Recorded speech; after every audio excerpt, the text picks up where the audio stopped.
السلام عليكم ورحمة الله تعالى وبركاته. بسم الله الرحمن الرحيم. ரியாலு ஸாலிஹீன் பாடம் 333. இந்த ரியாலு ஸாலிஹீன் கிதாபினுடைய 333ஆம் நாள் பாடத்தில் நாம் அமர்ந்திருக்கின்றோம். இந்த பாடத்தில் பாபு திக்ரில் மௌத்தி வ கிஸரில் அமலி என்ற தலைப்பின் கீழ் அமையக்கூடிய வரக்கூடிய ஆயத்துக்களை பற்றி நாம் பேசிக் கொண்டிருக்கின்றோம். அல்ஹம்துலில்லாஹ். நம்முடைய ஜாமியா ரகீப் எஜுகேஷனல் ட்ரஸ்டின் மூலமாக பல தீன் சம்பந்தப்பட்ட சேவைகளையும் பல துன்யா சம்பந்தப்பட்ட சேவைகளையும் நாம் செய்து கொண்டிருக்கின்றோம். இந்த சேவைகள் எவ்வித தொய்வின்றி தொடர்ந்து நடைபெறுவதற்காக நீங்கள் துஆ செய்யுங்கள். இன்னும் ஆதரவு தாருங்கள். நன்மையில் ஒன்று சேருவோம், முந்திக் கொள்வோம். உங்களுடைய நன்கொடைகளை எங்களுக்கு நீங்கள் வழங்க விரும்பினால் எங்களுடைய பேங்க் அக்கவுண்ட் டீட்டெயில்ஸ், வங்கி முகவரிகள் இங்கு கொடுக்கப்பட்டிருக்கின்றது. இது அல்லாமல் இங்கு கியூஆர் ஸ்கேனும் கொடுக்கப்பட்டிருக்கின்றது. இதன் மூலமாக நீங்கள் ஸ்கேன் செய்தும் உங்களுடைய நன்கொடைகளை எங்களுக்கு நீங்கள் தாராளமாக வழங்கலாம். அல்லாஹு தஆலா உங்கள் வாழ்நாளை மென்மேலும் பரக்கத்தானதாகவும் செழிப்பானதாகவும் ஆக்கி வைப்பானாக. ஆமீன் ஆமீன் யா ரப்பல் ஆலமீன். இப்பொழுது இந்த ரியாது ஸாலிஹீனுடைய 333ஆம் நாள் பாடத்தில் நரகத்தில் முகம் சுளிந்தவர்கள் என்ற தலைப்பின் கீழ் அமையக்கூடிய ஆயத்துக்களை பற்றி நாம் பேச இருக்கின்றோம். இப்போ இந்த பாபு திக்ரில் மௌத்தி வ கஸ்ரில் அமலி என்ற இந்த தலைப்பின் கீழ் எக்கச்சக்கமான ஆயத்துக்களை முஸன்னிஃப் அவர்கள் குர்ஆன் ஷரீஃபில் இருந்து இந்த பாடத்திற்கு தோதுவாக கொண்டு வருகிறார்கள். அதுல இருந்து ஒவ்வொரு ஆயத்தாக நம்ம தர்ஜுமா வச்சு அதனுடைய தஃப்சீர்களை பார்த்து கொண்டு இருக்கின்றோம். அதன் வரிசையில் இன்றைய பாடத்தில் இடம்பெறக்கூடிய ஆயத்துக்கள், அந்த ஆயத்துக்களில் சொல்லப்படக்கூடிய செய்திகள் எக்கச்சக்கமான செய்திகள். மீசான் தராசை பற்றி சொல்வார்கள். மீசான் தராசில் நன்மைகள் அதிகரித்தவருடைய நிலை என்ன, தீமைகள் அதிகரித்தவருடைய நிலை என்ன என்பதை பற்றி பேசுவாங்க.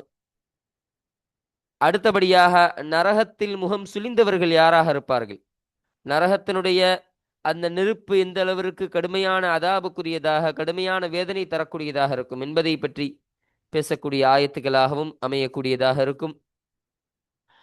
இன்னும் அல்லாஹு தஆலா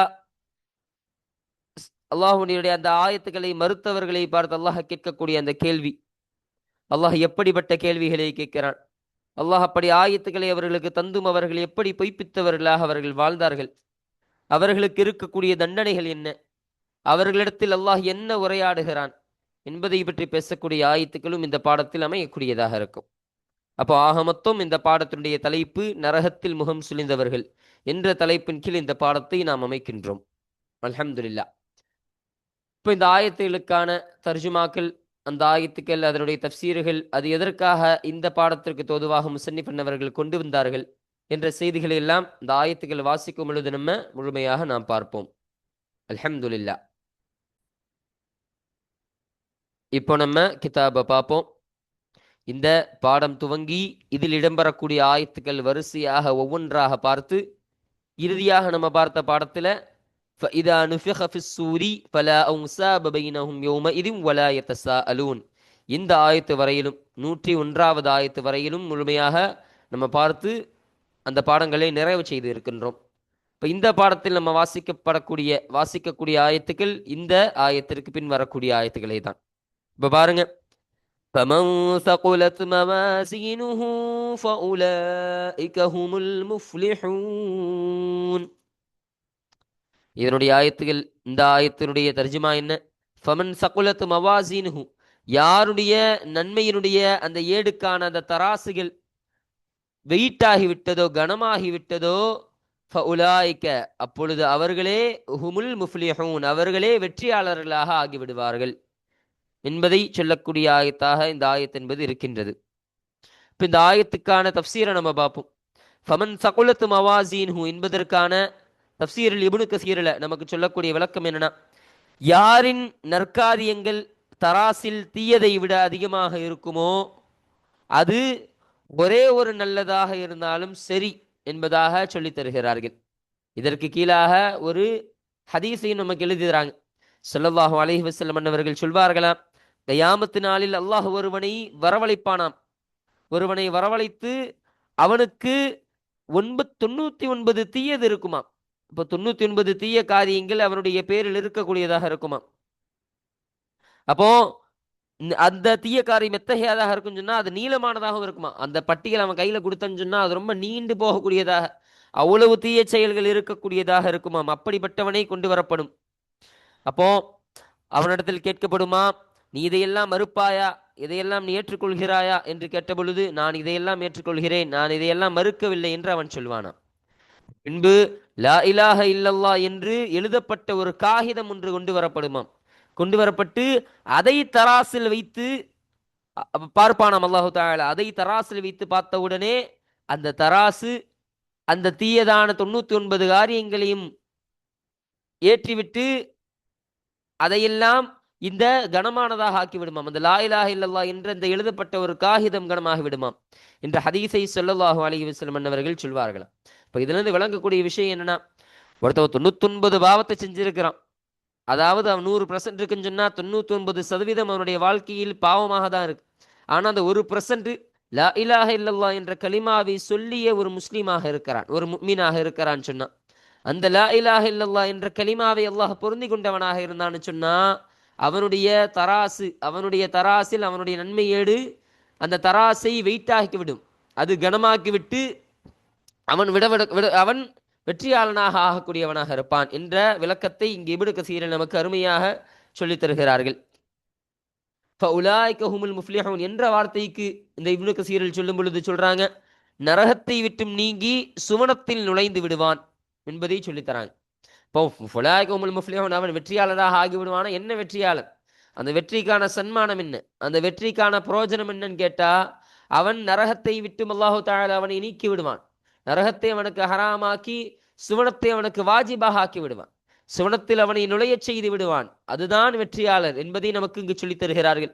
இன்னும் இப்னு அப்பாஸ் ரலியல்லாஹு அன்ஹு அவர்கள் சொல்லித் தருகிறார்கள், அவன் நாடியதை பெற்றவர், அவர் நாடியதை பெற்றவர், இன்னும் அவர் தப்பிக்க விரும்புவதிலிருந்தும் மீண்டவர் என்பதை சொல்லித் தருகிறார்கள். அப்போ அவர் நாடியதை பெற்றுக்கொண்டவராக இருப்பாராம். இப்போ இந்த உலகத்துல அவர் என்னெல்லாம் நாடினார், அந்த சுவனத்தில் நான் இப்படி இருக்க வேண்டும், இந்த தர்ஜாக்கள் எனக்கு கிடைக்க வேண்டும் என்று அவர் நாடி இருப்பாரா இல்லையா, அந்த நாடிய அந்த நாட்டத்தை அவர் பெற்றவராக இருப்பார். இந்த முஃப்லிஹூன் என்ற வார்த்தைக்கு இவ்வளவு அர்த்தம் இருக்கு. அதை இவர் பெற்றவராகவும் இருப்பார், இன்னும் அவர் தப்பிக்க விரும்பியதிலிருந்து மீண்டவராகவும் இருப்பார். எதிலிருந்து தப்பிக்க விரும்பினாரு, நரகத்திலிருந்தும் தப்பிச்சிட வேண்டும், எப்படியாவது நரகத்திற்கு போகாம நம்ம சுவனத்தில் நுழைந்து விட வேண்டும், அதிலிருந்து தப்பிச்சிடணும் நாடினாரா இல்லையா, அந்த நரகத்திலிருந்தும் அவர் மீண்டவராகவும் ஆகிவிடுவார், மீண்டு அவர் சுவனத்தில் சேர்ந்தவராகவும் ஆகிவிடுவார் என்பதை நமக்கு இங்கு அருமையாக சொல்லித் தருகிறார்கள். அப்போ இதுதான் இந்த ஆயத்து. இப்ப அடுத்தபடியாக இந்த ஆயத்தில் சொல்லப்படக்கூடிய செய்திகள் என்னன்னா, وَمَنْ خَفَّتْ مَوَازِينُهُ فَأُولَئِكَ الَّذِينَ خَسِرُوا أَنفُسَهُمْ فِي جَهَنَّمَ خَالِدُونَ. இந்த ஆயத்திற்கான அர்த்தம் என்னன்னா, وَمَنْ خَفَّتْ مَوَازِينُهُ யாருடைய நன்மை ஏட்டிற்கான அந்த தராசுகள் லேசாகி விட்டதோ, ஃபவுலாய்க அவர்களாகிறவர்கள், அல்லதீன அவர்கள் எத்தகையவர்கள் என்று சொன்னால், ஹசிரு அன்ஃபுஸஹும் அவர்களுடைய நஃப்ஸுகளை, அவர்களுடைய ஆன்மாக்களை அவர்கள் நஷ்டப்பட்டவர்களாக இருப்பார்கள், நஷ்டமாக்கியவர்களாக இருப்பார்கள். ஃபீ ஜஹன்னம ஹாலிதூன் அந்த நரகத்தில் நிரந்தரமாக இருக்கக்கூடியவர்களாக அவர்களுடைய நஃப்ஸுகளை அவர்கள் நஷ்டமாக்கிக் கொள்ளக்கூடியவர்களாக இருப்பார்கள், அத்தகையவர்களாக அவர்கள் ஆகிவிடுவார்கள் என்பதாக இதனுடைய அர்த்தம் அமையக்கூடியதாக இருக்கும். அப்போ இதற்கான தஃப்சீர் இது வமன் ஹஃபத் மவாசீனுஹு, இதற்கான தஃப்சீர் என்ன சொல்றாங்கன்னா, ஒருவனுடைய அந்த தீமைக்கான தராசு, அவனுடைய தீமைகள் அதிகரித்து அந்த தராசு மீசானுடைய அந்த தராசு என்ன ஆகும்னு சொன்னா, அது ரொம்ப வெயிட் குறைஞ்சி ரொம்ப லேசானதாக ஆகிவிடும். லேசானதாக ஆயிடுச்சுன்னு சொன்னா அவனுடைய தீமை தராசு மேல போயிடும், நன்மை தராசு கீழே வந்துடும். அப்போ தீமை தராசு ரொம்ப இதாகிடுச்சுன்னு சொன்னா தீமை தராசு கீழே போய் நன்மை தராசுகள் மேல வந்துடும். அப்போ தீமைகள் அதிகமாக கூடியதாக ஆகிவிடும்.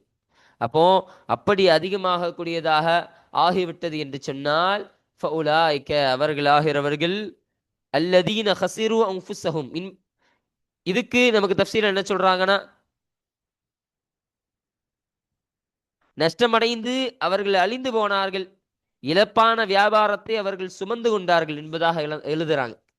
அப்போ அவர்கள் இந்த உலகத்துல நஷ்டமடைந்து அப்போ அந்த மறு உலகத்துல அழிந்து போனவர்களாக அவர்கள் எதுக்கும் உதவ மாட்டார்கள். அவருடைய தீமைகள் அதிகரித்துன்னு சொன்னா அவர்கள் நரகத்திற்குரியவர்களாக ஆகிவிடுவார்கள். அதனால்தான் அவர்கள் நஷ்டமடைந்து அவர்கள் அழிந்து போனவர்களாகவும் ஆகிடுவாங்க. இன்னும் இழப்பான வியாபாரத்தை அவர்கள் தனக்குத்தானே சுமந்து கொண்டவர்களாகவும் அவர்கள் ஆகிவிடக்கூடியவர்களாக இருப்பார்கள் என்பதை இங்கு நமக்கு அருமையாக சொல்லித் தருகிறார்கள். இன்னும் ஒரு கூடுதல் செய்தியை சொல்றாங்க.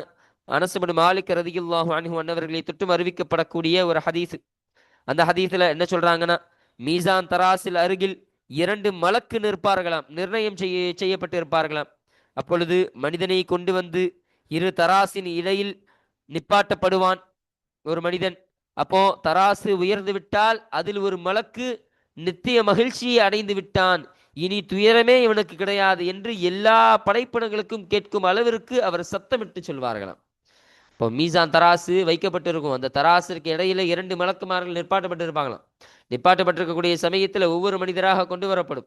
ஒவ்வொரு மனிதராக கொண்டு வரப்பட்டு அவருடைய நன்மைக்கான ஏடுகளும் தீமைக்கான ஏடுகளும் வைக்கப்படும். அப்ப அந்த நன்மைக்கான ஏடுகள் வைத்து அது உயர்ந்து விட்டது என்று சொன்னால் அந்த 2 மலக்கிலிருந்து ஒரு மலக்கு சொல்வாராம், இவருக்கு இனிமே மகிழ்ச்சி தான், இவருக்கு இப்பொழுது இருந்து இந்த நொடியிலிருந்து இவருடைய வாழ்க்கை மகிழ்ச்சியானதாக ஆகும், இனிமே துயரம் என்பதே இவருடைய வாழ்க்கையில் கிடையவே கிடையாது, துயரம் என்பதை இவர் பார்க்கவே மாட்டார் என்ற சுப செய்தியை எல்லா படைப்படங்களும் கேட்கும் அளவிற்கு சப்தமிட்டு சொல்வார்களாம். அப்படியே அறிவிப்பு செய்வாங்களாம், அப்படியே அனௌன்ஸ்மெண்ட் செய்வாங்களாம்.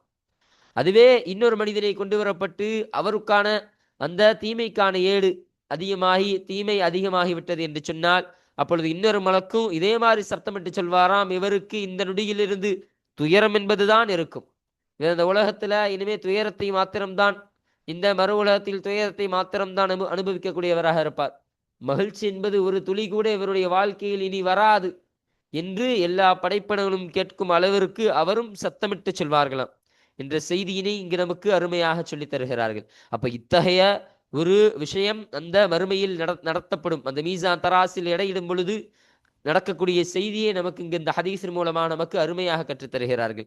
அப்ப இன்னும் அவர்கள் எத்தகையவர்களாக ஆகிவிடுவார்கள், தன்னுடைய நப்சுகளை அவர்கள் நஷ்டப்படுத்தக்கூடியவர்களாக நஷ்டமானவர்களாக அவர்கள் ஆகிவிடுவார்கள். ஃபீ ஜஹன்னம ஹாலிதூன், இன்னும் அந்த நரகத்தில் அவர்கள் நிரந்தரமாக கூடியவர்களாக இருப்பார்கள்.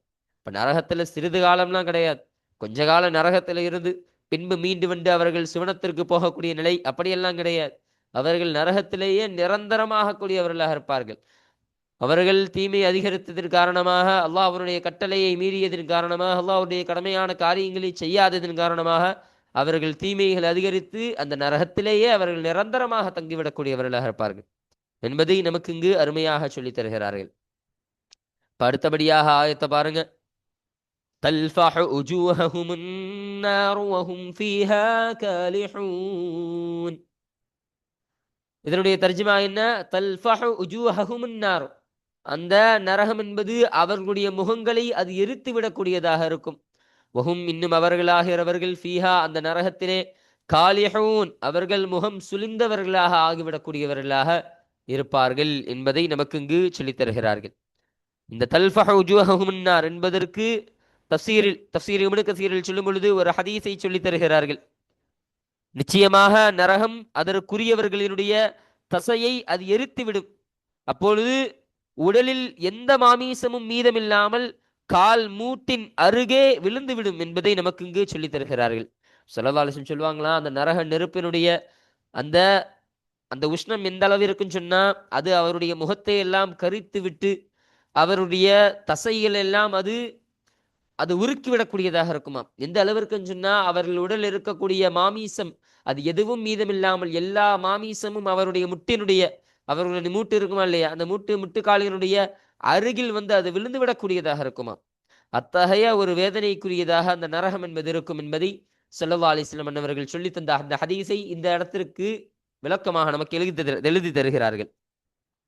இன்னும் சொல்றாங்க, தல்ஃபஹு என்றால் அடி கொடுப்பது அல்லது தாக்குவது என்ற அர்த்தத்திற்கு தான், இந்த அர்த்தத்திற்கு தான் வரக்கூடியதாக இருக்கும். தல்ஃபஹு என்று சொன்னா பொதுவாக அடித்துவிடும், அந்த நரக நெருப்பு அவருடைய முகங்களை அடித்துவிடும், அல்லது அந்த நரக நெருப்பு அவருடைய முகங்களை தாக்கிவிடும் என்ற அர்த்தத்திற்கு தான் வரக்கூடியதாக இருக்குமா. ஆனா அந்த தப்சீருல் குர்துபி என்ற இந்த தப்சீரில் சொல்லித் தருகிறார்கள், தல்ஃபஹு உஜூஹஹும் என்று சொன்னால் அழிக்கும் அளவிற்கு தாக்கும் தீக்காற்று என்று சொல்லித் தருகிறார்கள். இப்ப இது ஒரு தீக்காற்றாக இருக்கும். அந்த தீ தோலை உருக்கி மாமிசத்தை உருகச் செய்து குதிங்கால்கள் வரை வலியச் செய்யும். இது சாதாரண தீ இல்லை, அல்லாஹுவின் கோபத்தால் உருவான தீ என்று நமக்கு தப்சீருல் குர்துபி என்ற தப்சீரில் நமக்கு அருமையாக சொல்லித் தருகிறார்கள். அப்போ அது ஒரு தீ காற்று. அந்த நரகத்தினுடைய இந்த இடத்துல சொல்லப்படக்கூடிய விளக்கம் என்னன்னா, ஒரு தீக்காற்று, நரக தீக்காற்று.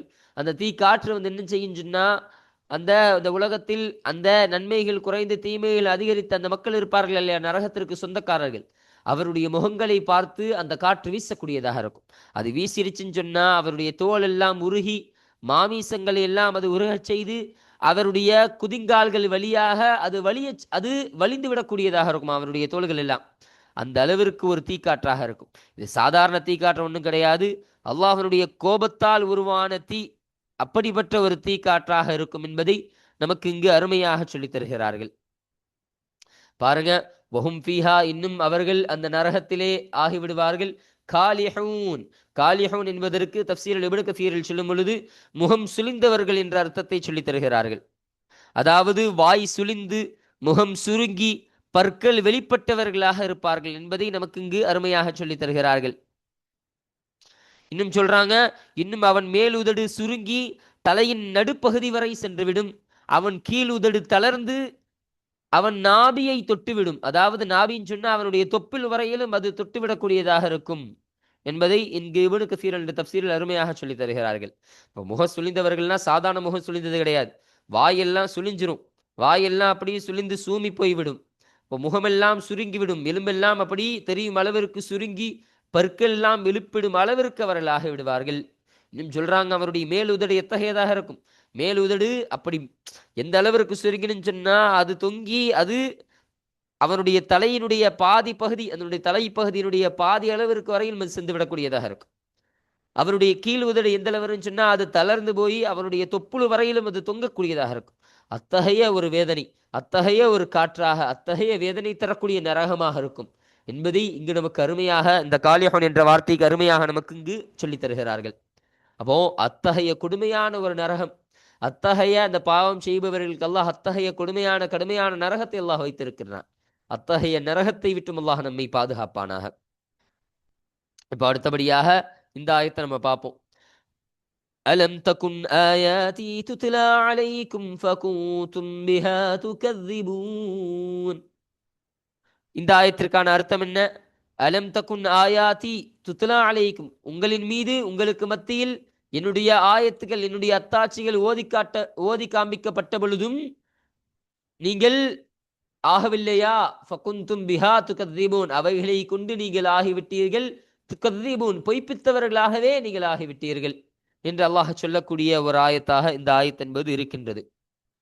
இந்த அலம் தகுன் ஆயாதி என்ற ஆயாதி துத்லா அலைக்கும் என்பதற்கு இந்த ஐசிரு தஃபாசிர் என்று சொல்லப்படக்கூடிய தஃப்சீர் கிரந்தம் அதில் என்ன சொல்கிறார்கள் என்று சொன்னால், எங்கள் தூதர்கள் உங்கள் மீது அதை ஓதி காட்டவில்லையா என்று அல்லாஹ் கேட்கிறானா.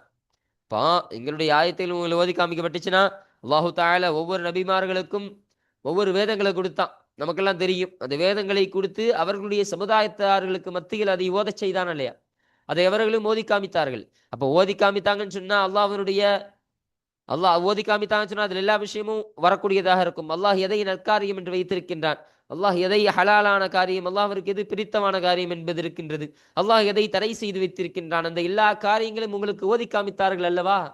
நீங்கள் எல்லாம் தெரிந்தவர்கள் தானே, உங்களுக்கு அதையெல்லாம் சொல்லாமன்னு கிடையாது, அதையெல்லாம் உங்களுடைய நபிமார்கள் உங்களுக்கு சொன்னார்கள் தானே.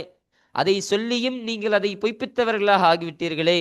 ஃபகுந்தும் பிஹா துகذிபூன் என்பதற்கு தஃப்சீர் என்ன சொல்கிறார்கள்னா, உங்கள் சொற்களாலும் செயல்களாலும் அல்லாஹ் தடை செய்தவற்றை நீங்கள் தடை செய்யவில்லை. இப்போ உங்களுடைய சொல்லாலும் செயலாலும் அல்லாஹ் எதையெல்லாம் உங்களுக்கு தடையானதாக ஆக்கிவிட்டானோ, தடையான காரியமாக தடை செய்யப்பட்ட காரியம் என்று எதையெல்லாம் ஆக்கி வைத்தானோ, அந்த தடை செய்யப்பட்ட காரியத்தெல்லாம் நீங்கள் உங்களுக்கு தடை செய்யவில்லையே. அதாவது அல்லாஹ் உங்களுக்கு தடை செஞ்சான், அதை நீங்க செய்யக்கூடாது என்று ஆக்கி வைத்தான். ஆனா அதை நீங்கள் உங்கள் சொல்லாலோ செயலாலோ அதை நீங்கள் நடைமுறைப்படுத்தக்கூடியவர்களாக இருந்தீர்கள்.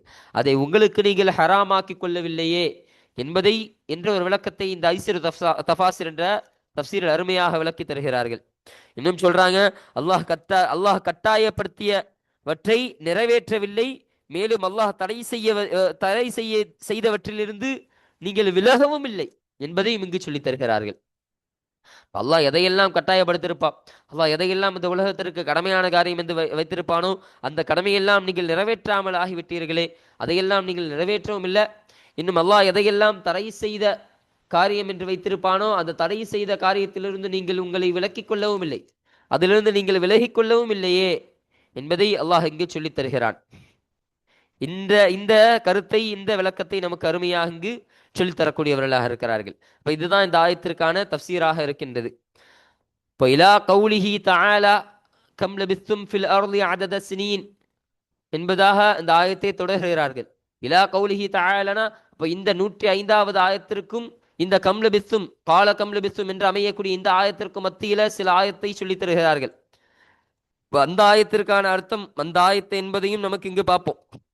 அதுல முதலாவது ஆயத்து என்னன்னா, காலு ரப்பனா வலபத் அலைனா ஷக்வத்துனா வகுன்னா கௌமன் தால்லீன் என்று சொல்லப்படக்கூடிய ஆயத்து. அந்த ஆயத்திற்கான அர்த்தம் என்ன? அவர்கள் சொல்வார்களாம், எங்கள் துரதிர்ஷ்டம்தான் எங்களை சூழ்ந்து விட்டது, யா அல்லாஹ் எங்களுடைய துரதிர்ஷ்டம் எங்களை சூழ்ந்து விட்டது, அதனால்தான் நாங்கள் இப்படி பாவம் செய்யக்கூடியவர்களாக ஆகிவிட்டோம், நாங்கள் இப்படி அநீதம் செய்யக்கூடியவர்களாக ஆகிவிட்டோம் என்று அவர்கள் சொல்வார்களாம். இன்னும் சொல்வார்களாம், ரப்பனா அஹ்ருஜ்னா மின்ஹா ஃபஇன் உத்னா ஃபஇன்னா ஸாலிமூன் என்பதாக சொல்வார்களாம். எங்களை நரகத்திலிருந்து வெளியேற்றுவாயாக, யா அல்லாஹ் எங்களை இந்த நரகத்திலிருந்து நீ வெளியேற்றி விடு, உலகில் நாங்கள் பாவங்களை மீட்டி செய்தால் அப்போது நாங்கள் அநீதம் செய்பவர்களே, அதனால் எங்களை நரகத்திலிருந்து நீ வெளியேற்றி விடு யா அல்லாஹ் என்று அவர்கள் கேட்கக்கூடியவர்களாக இருப்பார்களாம். இன்னும் அப்பொழுது கால் அஹ்ஸஉ ஃபீஹா வலா துகல்லிமூன், அப்பொழுது அல்லாஹ் சொல்வானாம், நீங்கள் யஹ்ஸஉ ஃபீஹா நீங்கள் அங்கேயே தங்கிவிடுங்கள், நீங்கள் அந்த நரகத்திலிருந்து உங்களுக்கு விடுதலையே கிடையாது, நீங்கள் செய்த பாவத்திற்கு இதுதான் உங்களுக்கு தண்டனை, நீங்கள் அங்கேயே நிரந்தரமாக தங்கிடுங்க. வலா துகல்லிமூன், இன்னும் என்னிடத்தில் நீங்கள் பேசாதீங்க, நீங்கள் எந்த கோரிக்கையும் என்னிடத்தில் நீங்கள் வைக்காதீர்கள், நான் அதையெல்லாம் செவியுற்று கேட்க மாட்டேன், நீங்கள் அந்த நரகத்திலேயே நிரந்தரமாக தங்கிவிடுங்கள் என்று அல்லாஹ் சொல்லக்கூடியவனாக இருப்பான். இன்னும் இன்னஹு கான ஃபரீகும் மின் இபாதி யகூலூன ரப்பனா ஆமன்னா ஃபக்ஃபிர் லனா வர்ஹம்னா வஅன்த கைருர் ராஹிமீன். இன்னும் அல்லாஹ் சொல்வானாம், என்னுடைய அடியார்களிலிருந்து சிலவற்றவர்கள் அவர்கள் சொல்வார்களாம், ரப்பனா என்னுடைய இரட்சகனே, ஆமன்னா நாங்கள் ஈமான் கொண்டு விட்டோம், ஃபக்ஃபிர் லனா எங்களை நீ மன்னித்து விடியா அல்லாஹ், வர்ஹம்னா எங்களுக்கு நீ இரக்கம் காட்டி விடியா அல்லாஹ், வஅன்த கைருர் ராஹிமீன் நீ தான் இரக்கம் காட்டக்கூடியவர்களில் சிறந்தவனாக இருக்கிறாய் என்பதையெல்லாம் அவர்கள் சொல்லக்கூடியவர்களாக இருப்பார்களாம். இப்போ என்பதையெல்லாம் சொல்லக்கூடியவர்களாக இருந்தும் அல்லாஹ் சொல்வானா, ஃபத்தஹத்துமூஹும் ஸஹரியன் ஹத்தா அன்ஸௌகும் ذிக்ரி வகூதும் மின்ஹும் தத்ஹகூன் என்று அல்லாஹ் சொல்வானா. அப்போ இப்படி அவர்கள் எனக்கு நீ எங்களுக்கு இரக்கம் காட்டு என்று சொன்ன பொழுது அல்லாஹ் சொல்வானா, ஆனால் நீங்கள் அவர்களை கேலி செய்தீர்கள், அவர்களை தூற்றுவதிலேயே உங்கள் நினைவில் என்னை நீங்கள் மறந்து விட்டீர்கள், இன்னும் நீங்கள் அவர்களை பார்த்து சிரிக்கக்கூடியவர்களாக இருந்தீர்கள் என்று அல்லாஹ் சொல்லுவானா. இப்போ நீங்கள்லாம் திருந்த மாட்டீங்க, நீங்கள்லாம் எப்படி இருந்தீர்களோ அது போலவே இருக்கக்கூடியவர்களாக தான் இருப்பீங்க, நீங்கள்லாம் அவர்களை குறை சொல்லியே அவர்களை தூற்றுவதிலேயே உங்களுடைய நினைவுகளை திருப்பி என்னை நீங்கள் மறந்து விட்டீர்கள்.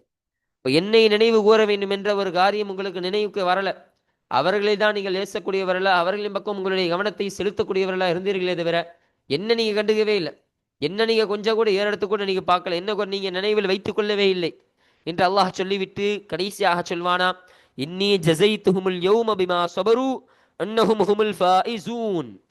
இன்னி ஜஸைத்துஹுமுல் யௌம, அந்த நாளில் அவர்களுக்கு நான் கூலி அளித்தேன், எதன் காரணமாக? பிமா ஸபரு அவர்கள் பொறுமையோடு இருந்ததன் காரணமாக அவர்களுக்கு நான் கூலி வழங்கக்கூடியவனாக இருந்தேன். இன்னும் அவர்கள் ஃபாயிஸூன் ஹுமுல் ஃபாயிஸூன் அவர்களே வெற்றியாளர்களாக இருப்பார்கள், அவர்களுக்கே நரகத்தை நான் தடை செய்து சிவனத்தை அவர்களுக்கே நான் கொடுக்கக்கூடியவனாக இருந்தேன்.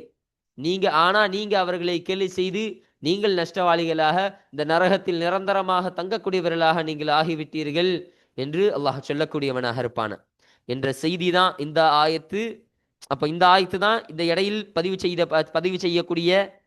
செய்யப்படக்கூடிய ஆயத்துகளாக இந்த ஆயத்துக்கள் தான் அமையக்கூடியதாக இருக்கு. அப்ப இதனுடைய தஃசீர்களை முழுமையாக பார்த்து நம்ம இந்த பாடத்தை நிறைவு செய்து விட்டோம், அல்ஹம்துலில்லாஹ்.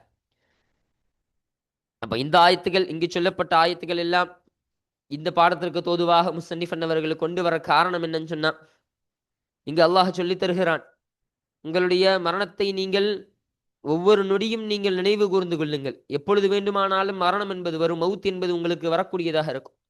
அதனால் இந்த உலக ஆசையை வெறுத்துவிட்டு நீங்கள் மரணத்திற்கு நீங்கள் தயாராகிக் கொள்ளுங்கள்.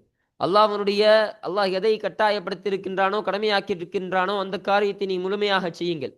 ஹராமான காரியங்களை விட்டும் நீங்கள் விலகி விடுங்கள். அல்லாஹ் தடை செய்தவற்றிலிருந்தும் நீங்கள் விலகிவிட்டு அல்லாஹ்வுடைய பொருத்தத்தை பெற்று நீங்கள் மௌத்தை அஞ்சிக் கொண்டு ஆசையை குறைத்து கொண்டு வாழுங்கள் என்பதை வலியுறுத்தக்கூடிய ஆயத்துக்களாக தான் இந்த ஆயத்துக்கள் என்பதெல்லாம் அமையக்கூடியதாக இருக்கும். இப்போ இதன் காரணமாக தான் இந்த பாடம் என்பதும் இந்த கருத்தை பற்றி பேசக்கூடிய பாடமாக இருக்கு. அப்போ அதன் காரணமாக தான் இந்த ஆயத்தினை முஸன்னிஃப் அவர்கள் இந்த பாடத்துக்கு எதற்கு தோதுவாக நமக்கு அருமையாக கொண்டு வருகிறார்கள். அல்ஹம்துலில்லாஹ். அப்போ இந்த ஆயத்தோட நம்ம இந்த பாடத்தை நம்ம முழுமை செய்கிறோம், நிறைவு செய்கிறோம். அல்ஹம்துலில்லாஹ். இப்போ இன்ஷா அல்லாஹ் அடுத்த பாடத்தில் இந்த கால கம் லபிஸ்தும் ஃபில் அர்ல் என்ற இந்த ஆயத்திற்கான தர்ஜுமா, அதற்கு கீழ் அமையக்கூடிய ஆயத்துகளுக்கான தர்ஜுமாக்களையும் தஃசீர்களையும் அந்த பாடத்தில் நம்ம இன்ஷா அல்லாஹ் நம்ம பார்ப்போம். அல்ஹம்துலில்லாஹ். வாஹிர் தஅவானா அல்ஹம்துலில்லாஹி ரப்பில் ஆலமீன். அஸ்ஸலாமு அலைக்கும் வரஹ்மத்துல்லாஹி தஆலா வபரகாத்துஹு.